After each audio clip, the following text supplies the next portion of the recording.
Government failure. Government intervention can cause the misallocation of resources. Government intervention can lead to resources being misallocated and a net welfare loss. This is a government failure. Government failure is often an unintended consequence of an intervention to correct a market failure. When looking at government failure in a market, you should consider it in relation to the market failure is attempting to correct. For example, local authorities can charge for some forms of non-household waste disposal. For example, some county councils charge for the disposal of DIY waste. This is an attempt to force waste producers to internalise the externalities of waste disposal. However, there's evidence that this has led to an increase in fly tipping. This fly tipping produces negative externalities for local residents, for example, the visual pollution caused by discarded items, and requires resources to be allocated to clear up the fly tipping. In this instance, the intervention that aimed to reduce the negative externalities linked to waste disposal has resulted in production of other unintended negative externalities. Government intervention may cause market distortions. Government intervention can cause market distortions rather than removing them. There are several examples of this. Income tax can act as a disincentive to working hard. If you increase your earnings by working hard, then you'll have to pay more income tax. Government price fixing, such as maximum or minimum prices, can lead to the distortion of price signals. For example, producers will overproduce a product if they have a guaranteed minimum price for it and flood the market with surplus stock. Without the minimum price, the price signals given by the price mechanism would stop large surpluses from occurring. Subsidies may encourage firms to be inefficient by removing the incentive to be efficient. Government bureaucracy can interfere with the way markets work. Governments have lots of rules and regulations, often referred to as red tape. These usually exist in order to prevent market failure. The enforcement of these rules and regulations by government officials is known as bureaucracy. Excessive bureaucracy, for example, too many regulations slowing down a process unreasonably, is seen as a form of government failure. Red tape can interfere with the forces of supply and demand. It can prevent markets from working efficiently. For example, planning controls can create long-term delays in construction projects. If these delays affect housing developments, then this could restrict the supply for the housing market. In general, lots of red tape can mean that there are time lags, so governments cannot respond quickly to the needs of producers and/or consumers. This might result in a country having a competitive disadvantage to countries that are able to respond more quickly. Bureaucracy can lead to a lack of investment and prevent an economy from operating at full capacity.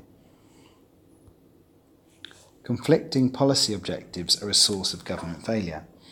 As government's efforts to achieve a certain policy objective may have a negative impact on another. For example, if a government introduces stricter emission controls for industry, this would contribute towards its environmental objectives. However, this could increase costs for firms and reduce their output, causing unemployment and a fall in economic growth.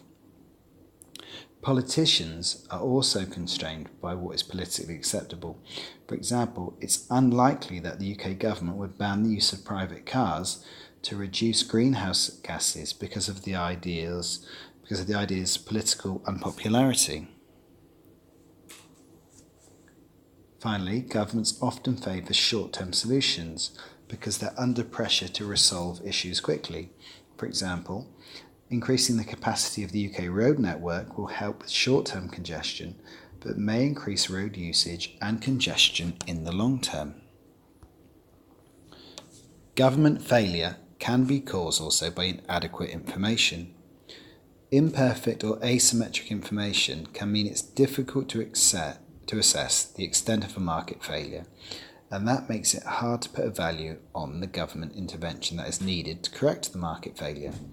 For example, an incorrect valuation of a market failure might lead to taxes or subsidies being set at an inefficient level. Government may not know how the population want resources to be allocated. Some economists would argue that the price mechanism is a better way of allocating resources than government intervention.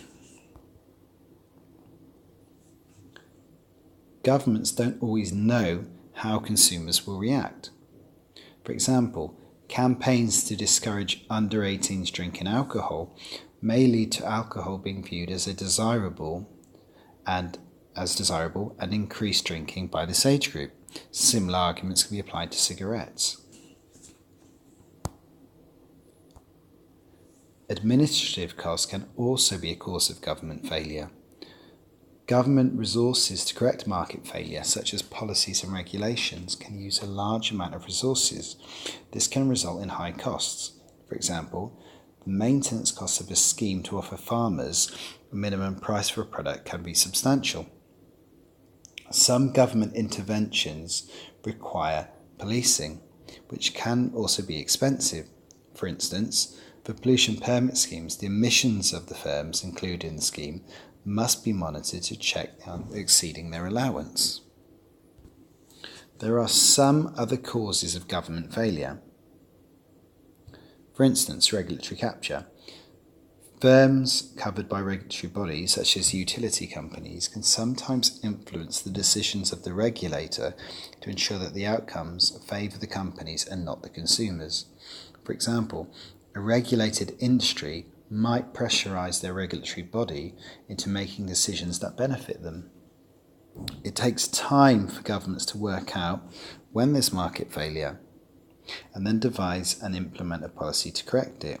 Meanwhile, the problem may have changed.